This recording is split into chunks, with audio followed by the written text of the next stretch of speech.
ভুয়া ভাতা 13 সালে বলেছিল যুবসাথী যুবশ্রী 2 বছর দিয়ে বন্ধ করেছে। এবারেও ভোটের আগে অ্যাকাউন্টে ঢোকাচ্ছে। এর ফাঁদে পা দেবেন না বন্ধুরা, এর ফাঁদে পা দেবেন না। এই হিজাব মাথায় দিয়ে পিতৃপক্ষে কাঁচি নিয়ে ঘুরে বেড়ায়। হিন্দু ধর্মকে গন্যা ধর্ম বলে, মহাকুম্ভকে মৃত্যু কুম্ভ বলে, হিন্দুদেরকে দাঙ্গাবাজ বলে। আর গতকাল কলকাতায় বলেছে একটা কমিউনিটি যদি রাস্তায় নেমে পড়ে 1 সেকেন্ডে নাকি আমাদের উড়িয়ে দিতে পারে। দাঙ্গাবাজ মুখ্যমন্ত্রীর বিরুদ্ধে প্রকৃত পরিবর্তনের লক্ষ্যে আপনারা রথযাত্রাকে স্বাগত জানাবেন। আমাদের বড়জোড়াতে একটি বৃহৎ মাপের সমাবেশ আছে। বিকেল 4টে থেকে হাজার হাজার মানুষ অপেক্ষা করছেন। সেই সভায় আমাকে উপবিষ্ট হতে হবে, তাই আমি রথযাত্রার একটু অগ্রভাগে বড়জোড়ার উদ্দেশ্যে আপনাদের আশীর্বাদ কুড়াতে কুড়াতে এগিয়ে যাচ্ছি। স্থানীয় জনপ্রিয় বিধায়ক দিবাকর ঘরামি মহোদয়, আমাদের বিভাগ কনভেনার আইনজীবী দক্ষ সংগঠক বিল্লেশ্বর সিনহা, আমাদের প্রিয় মন্ডল সভাপতি ত্রিশঙ্কর অধিকারী এবং সমস্ত নেতৃবৃন্দকে আমি আন্তরিক শ্রদ্ধা প্রণাম নমস্কার জানাই। আপনারা জানেন যশস্বী প্রধানমন্ত্রী নরেন্দ্র মোদীজি পশ্চিম বাংলায় বাংলা বাঙালির হিত গৌরব, বাংলার সংস্কৃতি, শিক্ষা, আধ্যাত্মিকতা, শিল্প, কৃষি, সর্বোপরি নারীদের সুরক্ষার জন্য পরিবর্তনের ডাক দিয়েছেন। 21টা রাজ্যে বিজেপি সরকার। আপনারা ভারতীয় জনতা পার্টিকে আনুন। এই রাজ্যে হাতে কাজ, পেটে ভাত, মাথায় ছাদ, বিজেপির অঙ্গীকার। প্রত্যেক শিক্ষিত বেকার যুবক যুবতীকে কর্মসংস্থান, বিজেপির অঙ্গীকার। গুজরাটের মতো শিল্প কর্মসংস্থান, ইউপির মতো সুশাসন সুরক্ষা বিজেপি দিতে পারে। এই জেহাদি, মৌলবাদী, জঙ্গি, জামাতি, আপাতমস্তক দুর্নীতিগ্রস্ত তৃণমূল কংগ্রেসকে মূল সহ সমূলে তাকে একেবারে তুলে ফেলার জন্য এপ্রিল মাসে ভারতীয় জনতা পার্টিকে জেতাতে হবে। সোনামুখী 2019 থেকে বিজেপির সাথে 19-এ ভোট দিয়েছেন, 21-এ দিয়েছেন, 24-এ দিয়েছেন।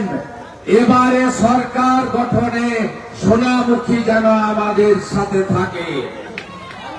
আর কথা নিয়ে যাচ্ছে যারা বিজেপিকে প্রথম এনেছে, সরকারের প্রথম কাজ হবে সোনামুখীর স্বাস্থ্য কেন্দ্র, শিক্ষা কেন্দ্র, সোনামুখীর এলাকায় রাস্তাঘাট উন্নয়ন, সোনামুখীর মানুষকে সড়ক থেকে শুরু করে রেল যোগাযোগে উন্নতি সাধন ভারতীয় জনতা পার্টির অঙ্গীকার। কৃষকদের মাঠে আলুর দাম নাই, তৃণমূলের ভোট নাই। শিক্ষিত বেকার যুবকের চাকরি নেই, তৃণমূলের ভোট নেই। মা বোন কন্যাদের নিরাপত্তা নেই, তৃণমূলের ভোট নেই। যারা মা দুর্গার হাত ভাঙে, যারা মা কালীকে প্রিজন ভ্যানে তোলে, তাদের স্থান পশ্চিম বাংলায় হবে না।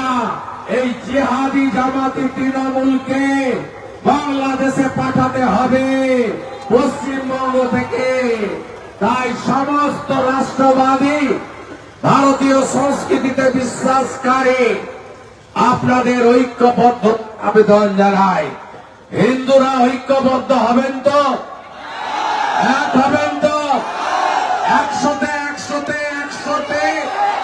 100টা ভোট হিন্দু ভোট পদ্ম ফুলে চাই।